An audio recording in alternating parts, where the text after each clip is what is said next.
Welcome. I'm Sebastian Mahfood, and you're listening to WCAT Radio, the on-air wing of En Route Books and Media, bringing you the dulcet sounds of Catholic wisdom. Welcome back to Sunday School. This is Pat Flynn. My wife is joining me. Hello, husband. Hello. Nice to have you on again. Always nice to be here. We were just playing some Nintendo, and then we decided let's do a podcast and talk about more meaningful things. Enough with the tomfoolery. than playing Kirby's Super Adventure or whatever. Star Allies. Get her straight. It's a fun one. We have the we have this Nintendo. This is the Switch. Like you don't know. Well, you waited in line very early in the morning to get this. Well, it's not that I'm trying to be indifferent. I've always been a huge Nintendo fan, but I always get mixed up if it's the Switch or the Wii. We did have a Wii, and then our son stuck my debit card into the Wii, and we now do not have a Wii. Okay, so yeah. We could send it away to get the debit card out, because there's a proprietary screw in the Wii. That you can't buy a screwdriver for. Well, if that's the older one, it's probably not worth it. But there was a Kirby game. Probably not worth it. But there was a Kirby game there that I really liked. It's gone now forever because of the credit card issue. I grew up with of Kirby, so it brings back a lot of good memories to me. And I do really think, I know this is something we've talked about before, video games can obviously become a perverse addiction for a lot of people, but there's a lot of good and utility in the dexterity involved, the hand-eye coordination, the problem-solving. I really do feel that playing video games growing up, even though I certainly played them more than I should have for a long time, helped me to develop a lot of creativity in problem-solving. Yeah. Yeah, I was definitely in the camp that thought that video games were a waste of time. They worried me because my brother is a huge video gamer. And to see him just sit down, probably much like yourself when you were a kid, and he could sit for hours and play it. And it worried me, the fact that somebody would just sit there for that long, and also the violent video games also worried me. Sit there for that long, and also the violent video games also worried me a little bit. And then I was at a conference several years ago, and the keynote speaker was a woman who has done a lot of research on the benefits of gaming. Mm-hmm. And it really opened my eyes to all of it. Now, my brother would make me just sit and watch him play, and you don't get the benefits if you're just an observer. Yeah, it's like watching TV. Yeah, your brain really does just shut off. But if you do actually play the video game, you do get a lot of positive benefits from it. Sure, as long as it's not overdone. Anyway, so this is not what we're talking about for the next hour? Yeah, no, we're supposed to talk about prayer. Here we're talking about Kirby and Mario and these things, but it's fun. The kids like it, and well, we like it. The kids are in bed. Don't even pretend. Yeah, kids go to bed. We're like, you want to play some Kirby? The adults, yeah. And I asked you, and you asked if I was. You said you were thinking the same thing. We're sitting there looking at the Nintendo, and then it's fun. And we're like, okay, well, let's do a podcast. Prayer, but at video games, because I think until all the stuff, relatively recently. The last time when I prayed again for the first time in my adult life, seriously, I tried to think of when was the last time I prayed, and the only instances I could think of was when I was a kid praying for an Xbox or praying for video games. So there is actually a tie-in here. There is. The last prayers I ever remembered seriously praying, and maybe that's why I kind of grew out of faith, is because I didn't get all the video games I prayed for. There's a lesson there. There's definitely a lesson there with prayer. That is. We could talk about whether you can pray for something that doesn't mean that you know what's in your best interest, and if you don't get what you want, that is an answer. As well. It's not just a silence from God. There is an answer there. It says no. Yeah, and that's one of the common things. Well, why doesn't God answer my prayers? Well, he does. It could just be a no. It just might not be the answer you common thing. Well, why doesn't God answer my prayers? Well, he does. It could just be a no. It just might not be the answer you want. Well, I gotta say, the most, my prayer life prior to our conversion was very immature, and it usually surrounded some night in college where I was partying, and God, just let me get through this night and I'll never do this again. Yeah. Those prayers, I think a lot of college kids probably say their freshman or sophomore year. Well, what do I say? There's no atheists in foxholes, or there's probably no atheists at like 3 a.m. at Kildare's down in Westchester either. Bathroom at a college bar.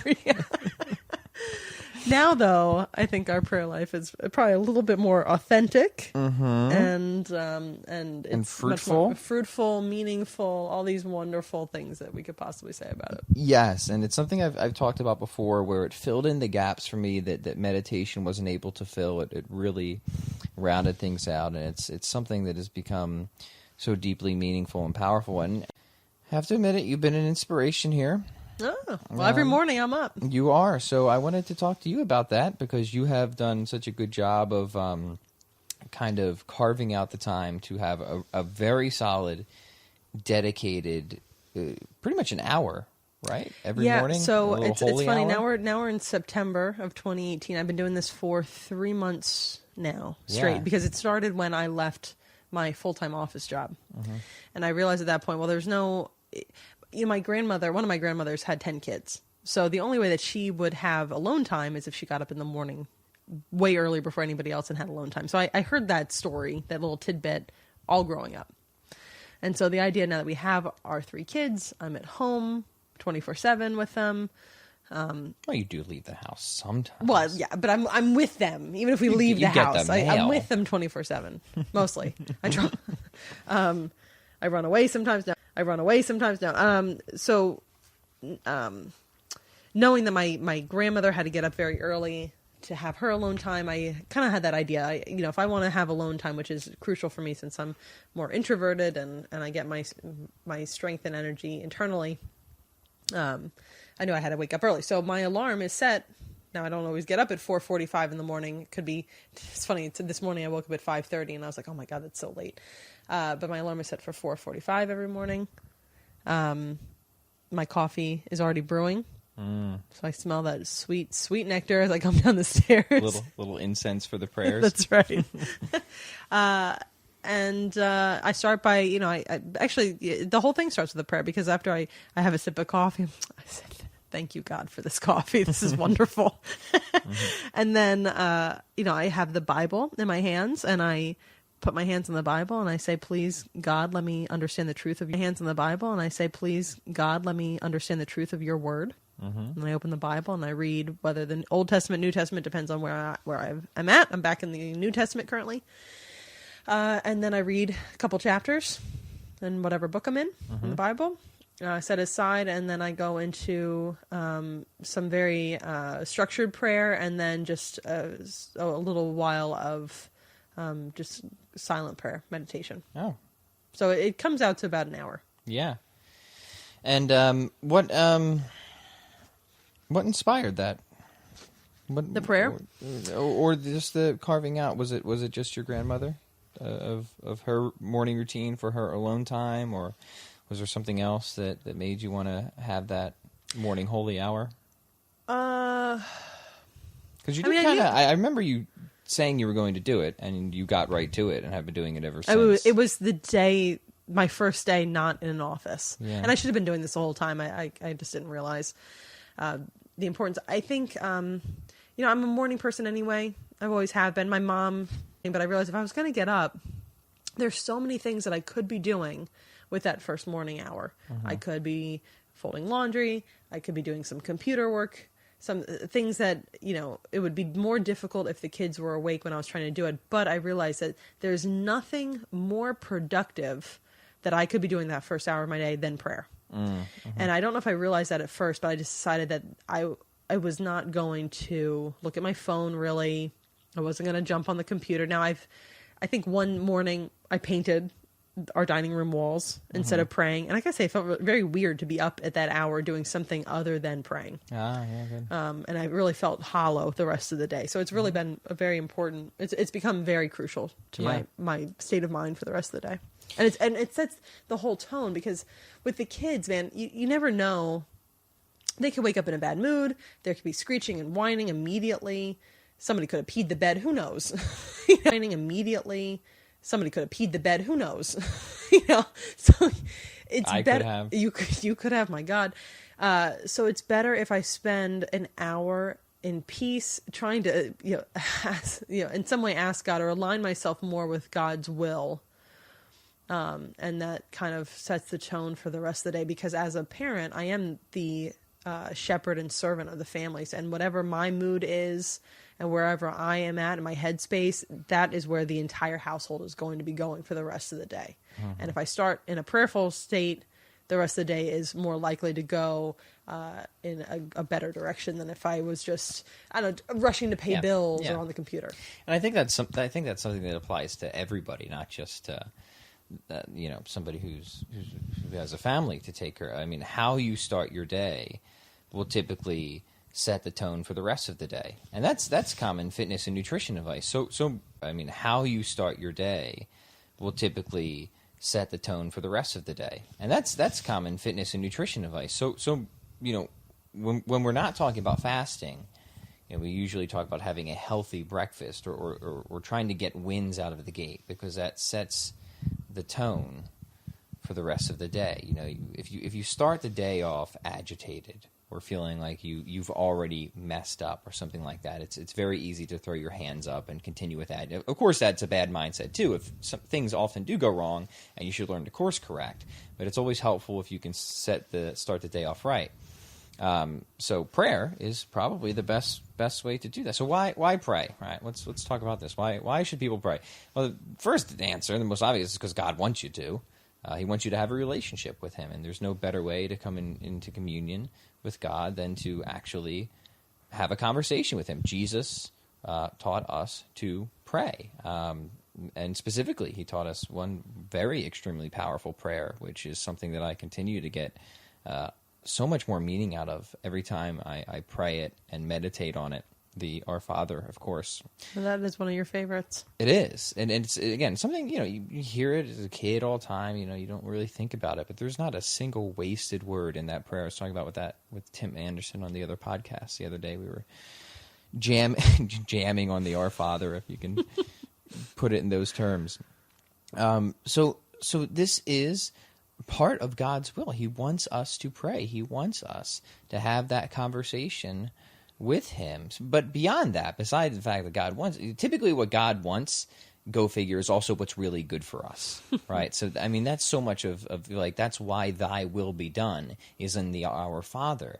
And again, I was talking about this with Tim, but it's worth reiterating is, when you think of who God is and what God wants, God wills happiness for those He loves, and He loves us. God knows what is really good for us. So when we're praying, thy will be done, we are really praying, please give me what's really good for me, right? People think like, we're just saying God should have whatever He wants, which is true. He wants what is ultimately really good for us. Now, I don't want to say whatever we want, because we may want things that are not immediately really good for us, like every video game at the time.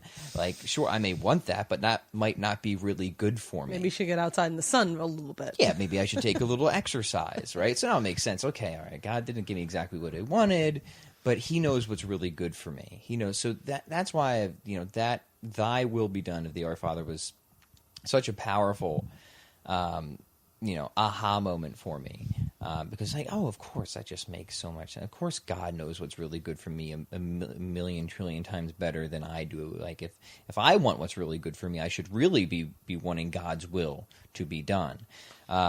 That said, so aside from that, what God commands is really good for us. This is kind of the concept of morality, and ecologically, socially. This has been scientifically proven. Oh yeah, there's right? huge empirical research behind both meditation and prayer, and just how it keeps the brain healthy, active. It restructures the brain. It reshapes the brain. It reduces inflammation. It really is a healing mechanism and practice, both meditation and prayer. And I was talking about this on a podcast I did many weeks ago, where we just talked about, is it healthy to be religious? And we just went through the data, and the answer is yes, it's extremely healthy. And so much of that has to do with the actual act of prayer. So not only is it what God wants, but it is something that is really good for you. It will make you a healthier, happier, more grounded, more sociable, more tolerant type of person. So I would say those are two reasons I'd throw out. Anything you want to add to that list of why prayer should be done? of why prayer should be done before we get into ways that we've been doing it? No, I think that covers it. So you tend to have a much more structured, at least longer block than me. I try to do, my morning, I try to do my evening, I try to sneak it in throughout the day. Well, that is what I do as well. Mm-hmm. But I definitely have that time, that block in the morning. But I actually have a reminder set on my phone at 3:00 every day that says, Jesus, I trust in you. And if I'm at home, I look at our Divine Mercy photo that's framed on the wall and pray then as well. So it is interspersed as well. I've been trying to keep this as structured as possible. I just want to read this line here. It is always possible to pray. The time of the Christian is that of the risen Christ, who is with us always, no matter what tempests may arise. I always like the word tempests whenever that one comes around. Our time is always possible to offer fervent prayer, even while walking in public or strolling alone or seated in your shop, while buying or selling, or even while cooking. I'm not like a terrible reader. It's just dark in the room. So I'm struggling to sound out simple words. I am literate. I promise you. But this has always really resonated with me from the Catechism, because it was something that, again, I'm a slow learner. So it took me a while to realize, hey, when it comes to exercise, you don't have to just do all your exercise all at once, and even a little bit is certainly better than nothing, but perfect is the enemy of good in a lot of cases. Well, absolutely the same with prayer. Reading this was very helpful. And hey, you don't have to start by setting an hour aside to just start praying. And with my friend Shane the other day, who's really good on this stuff, is he talks about taking prayer snacks, just having little opportunities throughout the day to just casually engage in that conversation with God. So that's something that's been helpful. Did you want to add anything to that? Yeah, I think when I first started, I remember it was a Tuesday, because I wrote a blog post about it, actually, because I had never really prayed the Rosary before, and I prayed just one decade. Mm-hmm. That was it. And it was the Sorrowful Mysteries, and we've talked about this before, that the Sorrowful Mysteries are the one on on Tuesdays and Fridays that have really had the biggest impact for me. But I remember doing that one decade, and I was like, whew, that was tough. Mm-hmm. One decade. I mean, it was 10 Hail Marys, or actually, 13. Because you include the introductory ones. So wow, that took what?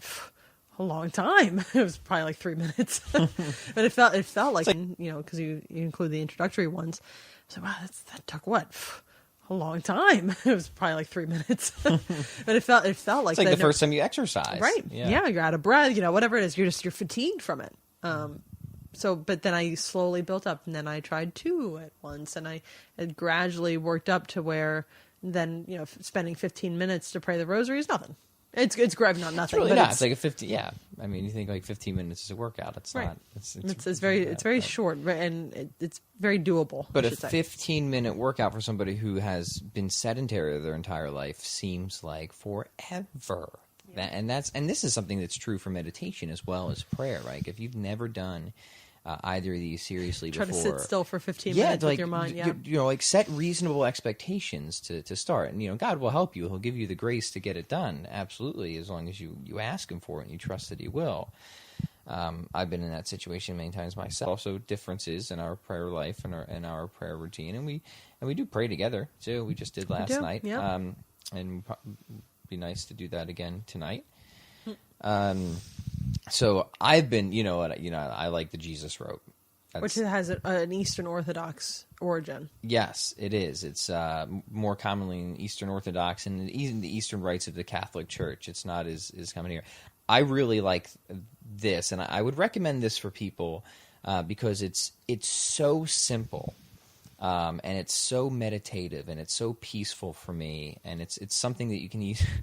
He hesitate to say it like this. It's something you can easily snack on, in the sense that it's just one prayer the entire way around with a simple breathing cadence. So it's just Lord Jesus Christ, Son of God, and you take a big inhale as you say that, and then as you exhale, you say, "Have mercy on me, a sinner," and then you just repeat that cadence all the way around. Repeat that cadence all the way around the rope, and I try to make it as slow as I possibly can, because part of it is a breathing exercise as well as a prayer and conversation, and that is really centering to me.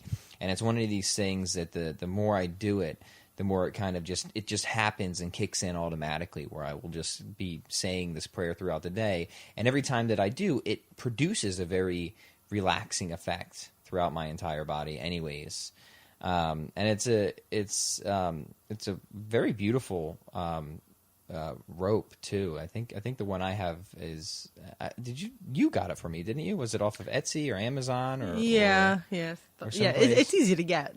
Yeah, and it's good because it's, you obviously don't need the rope to do it, but it's a good reminder for me. I like that tactile feedback in doing it. You can do it on your fingers. I often make the prayer on my fingers. We'll just put two fingers together and just between my thumb or whatever, just to kind of have that connection point. And then so one thing that I've really learned that's useful about the ritualistic prayers, because I think a lot of people don't understand like what's the value of the ritualistic prayers, is they're not only exceptionally meditative and grounding, but they open me up where I can then have that connection and that calm connection to have that more intimate conversation with God, if that makes sense.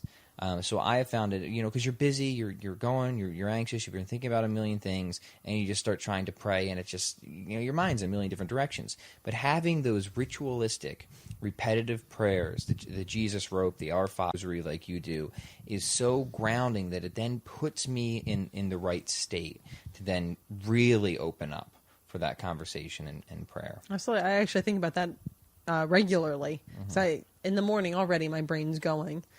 But if I think I've tried, back and forth, I've tried, maybe I should do my more meditative prayer first and then get into the Rosary or the Divine Mercy or the Chapel of Reparation, whatever I'm doing. And then I realized that no, that very, rhythmic, what's the right word for it? Ritual. Thank you. Of saying the same thing over and over again and meditating on this specific thing really helps soothe the mind, get it in the right place to do the more meditative, because and that's the key, is it is a form, it is a communication, and it is a meditation. You're not just getting spewing off words, right? Yeah, right. You don't, and it is a meditation. You're not just getting spewing off words, right? Yeah, right. You're not just, and I think because there is a difference. You can tell. And I've done this before on days where my brain was still rushed. All of a sudden, I've gone through half a decade of the Rosary, and be like, wait, did I just said 10 Hail Marys? Where did that go? Mm-hmm. But that's the same with meditation. Some days you're like, you don't even realize that you were just sitting there, quote unquote, meditating when really your brain was just racing. So if you really pay attention to those words, there is a huge difference. You can tell that you are paying attention to what you're saying, because it's supposed to be, especially the Rosary, is a verbal prayer. You are supposed to say it out loud. I'm not sure if that's the same for the Jesus rope. I do. Yeah. So people are probably like, "What the heck is this guy doing?" Well, I was walking around yesterday. Asking I was walking around at the indoor track at the Y yesterday. I didn't have my Rosary, but I've been praying the Chaplet of Reparation. And so I haven't been praying the Rosary as often as I usually go at the indoor track at the Y, and it's on the second floor, on the gymnasium floor below me. They're having some kind of workout class, and they have music blaring, and so I can hear myself say it. So I'm actually speaking loud enough that I can hear it pretty well, and enunciating. I'm saying Hail Marys and Our Fathers as I'm going around. The track was full. Yeah, I passed at least 10 people as I'm going around. Good. I'm sure they heard me say the Hail Marys. Maybe you started a chain. Maybe, who knows? I got some looks. I definitely got some looks. But yeah, like anything else, it's the intention that is so important. And oftentimes I will just have such a moving and connected and intimate experience just from that simple Jesus prayer alone. It really, powerful, moving experiences from that, just because you just put so much of your heart and intention behind it. That the ritual, I never understood it before. Now makes so much sense to me, and of course, again, here's where I'm a slow learner. It should have made sense. I understand ritual, the importance of ritual for everything else that I do. Writing, guitar, exercise. Like, repetition is the mother of all skill and creativity and this or that. So you're trying to strengthen. Repetition is really the mother of strength, right? You're trying to strengthen your prayer life. You're trying to, and same thing with our relationship. We have our repetitive things that we do, or times that that we have our time alone from the kids or things like that. And same thing now I understand with the ritual and the religious aspect and this or that. But just because it's ritualistic doesn't mean that it's meaningless or intentionless. That is where you can really develop and practice that meaning and really put the greatest intention in there. And sometimes you'll just have great moving experiences, just moving through these sort of structured prayer routines in there. And sometimes you'll just have great moving experiences, just moving through these sort of structured prayer routines. I very often do. But it also really, again, for me, grounds me, roots me, stabilizes me for that more kind of spontaneous conversation. Now, all that said, with the ritual, prayer, there are different types of prayer. So it's not just all, that's the Jesus rope. That prayer is a petition. Much of the Rosary is a petition. But there are 4 main types of prayer that we can go through. So there's adoration and praising of God. There's petition, asking for what we need, which also includes forgiveness. So, contrition comes in to play there. There's prayer of intercession, asking for what others need, and then also prayer of thanksgiving. For hi God, it's me, Margaret. I think that was a book at some point. I didn't really know what to say, but it's funny. At the same time, I kind of did. I don't know if all the going to church randomly with friends growing up seemed to have sunk in, but the way I address God, it seemed like it was already there. So I don't know. Maybe it was cultural. There's just the movies or whatever just seeping in, and I seemed to know there was an unlock there, and I seemed to know what to say. But one of the main things, I remember seeing some meme on social media. It said, if you just say thanks, that's enough. So much of my first prayers started off as just saying thank you. And I still even say, I'm like, thank you so much for bringing me back. Because I was very faithful when I was a kid. There was something in there. I told you. I told my mom I wanted to be a nun. In our way back, what I call the way back, it was this forest in the back of our house. I set up a worship spot there, and I prayed to Mary, I set up a worship spot there, and I prayed to Mary, I asked Mary to pray with me, and I prayed to Jesus and God back there. Which is really funny because you were not brought up in a religious household. I was not. I was brought up in a household where the religion was BS. It was all BS. It was all but I had that in me, and anytime we set up like these little homes or whatever in the way back forest, it always included a church of some kind, and I wanted to be a nun and all this stuff. So it's very interesting. But so I was religious, spiritual, whatever as a kid. Got away from it in my teens and 20s and 30s. So much of my earlier prayers in the past year or so have been just thank you. Yeah. Oh my gosh, thank you so much. What would I was in such I was degrading in the state that we were in before we converted, and a lot of it's just thank you. So I try to focus on that because I know with being a parent, if you just hear your kid ask and ask and ask over and over again, you're like, come on, man, look at all the great stuff I give you. You have a house and you have clothes and food. Why just say thank you? So I try to say thank you as much as possible. Yeah, and the prayers of thankfulness are deeply rewarding too, because it's any practice of gratitude. It just helps bring you back into that mode of appreciation for what you have, not just your life, not just the miracle of existence, which needs to be contemplated far more often than it is. The thing that we all just take for granted, which is just so unfathomable to begin with. It's like the one thing that merits our absolute attention at all times that we pay zero attention to, the fact that we just exist, right? Just try to wrap your head around that for like 30 seconds, and if it doesn't send you to your knees in prayer immediately, right? Like, it's like, you exist. It's just such a crazy thing. And to be thankful for that, because, God so loved you and planned all this that he brought it to be. And so not just your existence, but the existence of, they said, like, what's one way that you know that God loves you?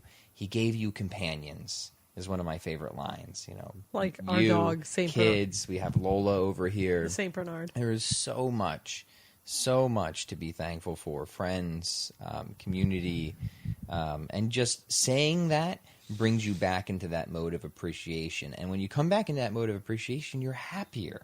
You're a happier person because you're not, trying to reach out and grab and bring all these other things. So go figure. You come in line with God's will and you experience more happiness and more bliss, and it makes you, I think, spend a lot more quality time on the things that you are thankful for, and those things tend to be the things that matter most. The things when you really think, what am I most thankful for? They tend to be the things that matter most, which mostly, really, all of them are relationships. Not your iPhone. Where is it? I don't know what you're talking about. I don't have one of those things. But it is. It's relationships beyond anything else. We were made for relationships, and then when we think about what are the best things we have in our life, those are the things that I always am most thankful for in my prayer life, and that always helps to kind of bring me back. I'm glad you brought that up, because that's a really good and powerful form of prayer. Thanksgiving, yes. And I would say unintentionally, but this is how it's wound up for me personally, is that in my morning prayer, so adoration and petition are pretty easy ones, and then that's the Rosary or Divine Mercy or the reparation chaplet. And then when I am done with that, then the sitting, then I do a lot of intercessory prayers and Thanksgiving prayers, and then there's just silent meditation. Yeah, and so, intercessory prayers, and I always mess that word up. I think I did okay with that, so we're going to leave it there. Yeah, don't try it again. Are really important too, because remember, we are made for love. We thrive off of love. God wants us to build the type of character that asks for the good of other people, right? So it's not just for other people. These types of prayers, they're again, so much of prayer is for, and like, yes, God, please feed whoever's hungry. Right? That's just saying the words, right? The point of these types of prayers, that's just saying the words, right? The point of these types of prayers, and what God really wills and is for good for you is, again, when you understand that the triune nature, the love relationship that is God, and that He intended for us, not just with Him, but for everybody else. It brings so much more meaning. It doesn't, obviously there's many reasons that you would pray for other people, but it brings another layer of meaning to those types of prayers, and why it is good for you to make those types of prayers, not just other people. Yeah, I've struggled in the past with compassion. That is a difficulty for me. And, you would tease me because I was doing the Divine Mercy chaplet and reading a book called Divine Mercy for Moms. And I was crying like a baby. It was every morning. I mean, I would read this, and it was exactly what I needed to hear. That it's okay. That it's okay to be compassionate. It's not a sign of weakness. It's a sign of strength. And, praying for others has been huge in putting, my feet in their shoes, more so than any other. Because over the years, I would try, like, I should be more patient, but I had nothing to help me to do it. And then once I started praying, doing these prayers where I was asking, whether it was asking for, of course, I would pray for the good things for the people that I love very easily, but to ask God to forgive or help people that I don't like or I don't have a good relationship with, that's hugely different. One of the most moving things when we first became Catholic was one of the fathers in Mass, who was celebrating Mass, asked us to pray for who asked us to pray for murderers. I never would have thought to pray for people who had done something like that. So it isn't just, hey, somebody saying, please pray for me. They'd be like, okay, I like my mother. Of course I'll pray for my mom, pray for my brother, friend, whatever. Now these intercessory prayers, we're trying to pray for people that we wouldn't maybe normally even think of. Yeah, and I think you really got it. It's about really in a very real way, get you to really put yourself in another person's shoes and really deeply contemplate what it must be like. And it is a tool for developing compassion, which is, of course, a virtue. These are one. I said on I think it was the other 10 Commandments series I'm doing. Part of the reason for the moral law, part of the reason for us being here, is to build the kind of character and to become the types of people that other people won't mind spending eternity with. Right? The reason for us being here is to build the kind of character and to become the types of people that other people won't mind spending eternity with. Right? And think of what those traits would be. Well, certainly compassion is one. You think of heaven, you're like, well, when would you have to be compassionate or just in heaven? And that isn't the point. It's these are the qualities that internally to you make you receptive to find the highest possible joy in love relationship with other people. Doesn't matter if you have to serve out justice in heaven. That's not the point. But developing justice as a virtue, as a quality, developing compassion as a virtue and a quality. There's so much utility and goodness in that. And one of the ways that we do it is through prayer. Obviously, going out and actually helping people and trying to perform justice as well. They didn't go in tandem. But they go in tandem. So I think there's than I did. But probably would have done it wrong. What are you going to do? Yeah. So, real quick about intercessory prayers. I ordered something off Etsy that will. It's like a homeschooling thing material, and it's from a Catholic woman and her business. And I just got it in the mail today. It was wrapped up very nicely. It was a joy to open it. But there was a little note card that said, thank you for your order, Christine. Just, so as I was preparing this for you, I was praying for you and your family. And I was like, man, that's so nice. It was just this unexpected gift. And it made the thing that I was holding my hand, that she prayed for us as she was making it. It just makes it so much more special. Mm-hmm. So I have this wonderful thing that we get to, I get to share with the kids as we do our homeschooling next week.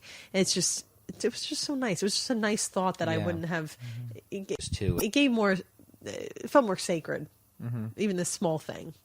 I was out a group the other night, and somebody told a story similar to that. And this was before they became religious too. And I think they were at the hospital or something, and they went to the ER, and the nurse was checking them in, and she was about to go see the doctor, and again, she wasn't religious at the time, but the nurse said, this might sound odd, but she's like, would you mind if I prayed for you?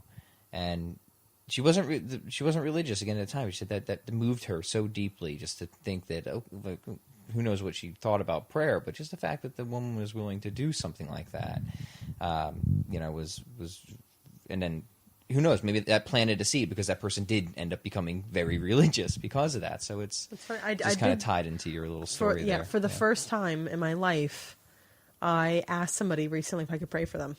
And they said sure. And I could, I don't know. They probably felt very uncomfortable for it, because I know that they're not religious. Mm-hmm. But she had miscarried, mm-hmm. and she's struggling. And so I offered that prayer. She said, yeah, okay, sure, go ahead. Mm-hmm.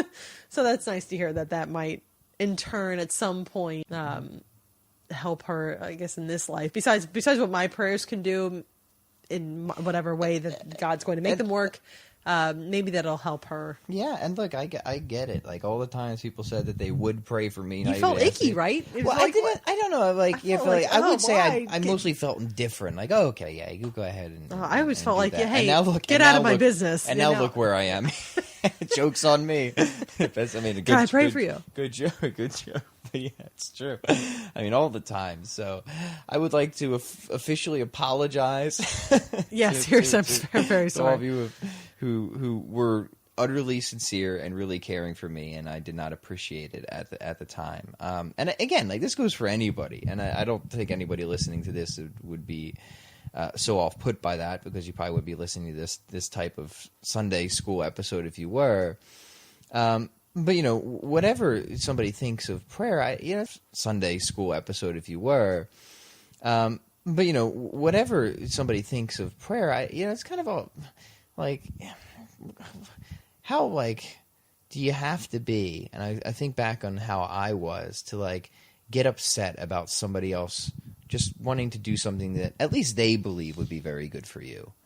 So I used to get upset because I would think, well, get out of my business, right? Like, that's, you pray for yourself. Let me alone. I'm good. Thank you. Go along. I was always afraid too that, what if they prayed, you know, when I pray for somebody now, the main thing that I make sure I pray for is that they accept God into their lives and find healing in God's love, whatever it is. So I don't want to pray for something that's outside of God's will. And I think when people say pray for me, I'm like, whoa, you might be praying for the wrong thing. What are you praying? Are you praying for what I want or what you think will help me, or are we praying for God's will to be done? So when anybody said they would pray for me, I'm like, well, I don't know what you're actually going to pray for, so you keep that. I'm good. So I don't know, because when I pray now, I just make sure, because that's a hang-up that I came with. That's an atheistic hang-up, you know, a spiritual, not religious hang-up. That's not the fault of the person who was praying for me. No, that's my fault. That feeling of, ooh, out of my business, please. But I do notice that when I pray now for others, it is more with, instead of praying like, oh, you know, they want a baby or they want a job or whatever it is. I mean, I mostly what I pray for is them to find God's love. So I mostly pray for them to find God's love and to live according to His will, rather than saying they want the video game, they want Xbox for Christmas. I pray that they get their Xbox for Christmas. Yeah, and I think that's radically sensible. Though I will be praying for a certain piece of electronic this Christmas. Can you just go ahead and tell me what that is? I'll put a word into Santa. Kitty, actually, you spoiled me. I mean, we have the Switch. I got a PlayStation upstairs, which I never use. I think was it the Xbox or PlayStation we got you for Christmas? So look, all my video game prayers actually have been answered. Go figure. And now just a couple decades late. Yeah, and now I almost want nothing to do with. God, you were right. You were right to withhold those things from me. Now I can, I think I can enjoy them sensibly and say, okay, this is good, but I don't have to spend my entire life in front of a screen, being the best of the world. Jumping on Goombas. Yeah. Squishing Goombas like Mario does. Good to me. So yeah, I mean, why don't we wrap it up with this? I said some of my favorite form of prayer. The Jesus rope has been just absolutely transformative for me. The Our Father, those are my two spiritual weapons, if you will. Those are the most powerful, the most useful, the most moving to me. I just derive infinite richness from those. What's yours? I think I know what you're going to say, but... well, I mean, I pray the Rosary every morning, but in light of the recent scandals, there was a call on social media. The hashtag was used, sackcloths and ashes, and this was more of praying for reparation. So I've been doing the Chapel of Reparation every morning instead, which includes just, saying, God, I believe, please convert those who don't, or forgive those who don't believe. So that will be my life, my prayer life, mostly for the next 30 days as well, because it's a 40-day prayer, challenge or call to pray. It's 40 days long. Before that, though, it's the Rosary every morning. that has helped me tremendously. And, Mary is the pinnacle of what any human can hope to be as soon as God helps lift the effects of sin from us. So getting to view Jesus' life through the eyes of the one human who is free of all sin is incredible. And I love it. I love writing a horror movie or something. Dramatically, you would see somebody die and they'd have a rosary clutched in their hands or something. That was my whole thing. And then also the Divine Mercy Chaplet has been huge. Again, that helps with my compassion. So, and I know I just said to you, my favorite prayer actually is the doxology. Glory be to the Father, and to the Son, and to the Holy Spirit, as it was in the beginning, is now and ever shall be. So that is definitely one of my favorites. I think it just encompasses the hugeness and the infiniteness, I guess, of it, of all of this. But I love all the different prayers. They all have their point. And even with the reparation chapel that I've been praying, it is solely to the Trinity. But at the same time, I've been still praying the Rosary, because there's that feminine aspect that I miss just by praying the reparation chaplet, or even the Divine Mercy. If you mix Divine Mercy and I've been still praying the Rosary, because there's that feminine aspect that I miss just by praying the reparation chaplet, or even the Divine Mercy. If you mix Divine Mercy and the Rosary together, it's just so powerful. Yeah, and we'll link resources so people who have never prayed these prayers can kind of dive in and get started if they're curious.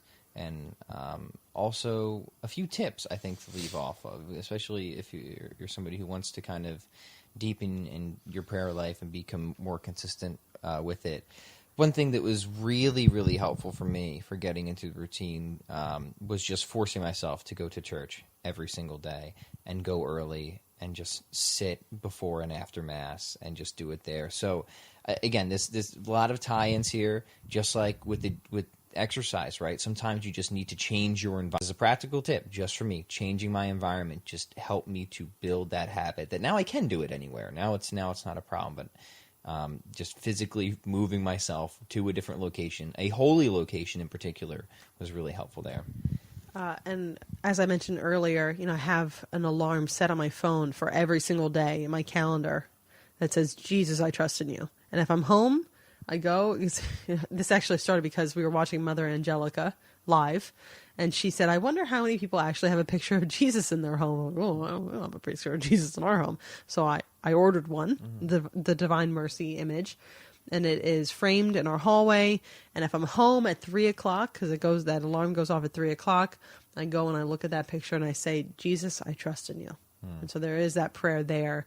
And if I'm not home, I stop anyway and do that. It may be 3:10 or 3:30 or 4:00 when I realized that alarm had gone off. But just having, I needed the help to remember that, because otherwise 3:00 is going to come and go. I'm not going to remember to do this. Yeah. So sometimes you have to use modern technology. Yeah, do whatever you need to do to get this pathway set and clear. And I'm really glad we did this episode, because I know in Sunday school we spend so much time on the philosophy and the theology and so much of the intellectual stuff. And that's important, right? So much of what I try to do with Sunday school is show that just faith is on the far side of reason. Faith is superior to reason. Reason gets you there. Faith is not credulity, right? Like the religious perspective just is the rational perspective. And that needs to be built, because that is foundational in many respects. But it is so not primary. That's the point. The primary part is the relationship. It's that prayer life. It's that communion. So foundational in many respects. But it is so not primary. That's the point. The primary part is the relationship. It's that prayer life. It's that communion. So hopefully this episode is focusing more on that practical side will be really helpful and refreshing. So if you've enjoyed this, if you've gotten something out of this, please let us know. Please do subscribe on iTunes. Please leave a review. I know I always say it, but those... We hope you enjoyed the program. and will join us back for another show on WCAT Radio. This is Sebastian Mahfood. Good day.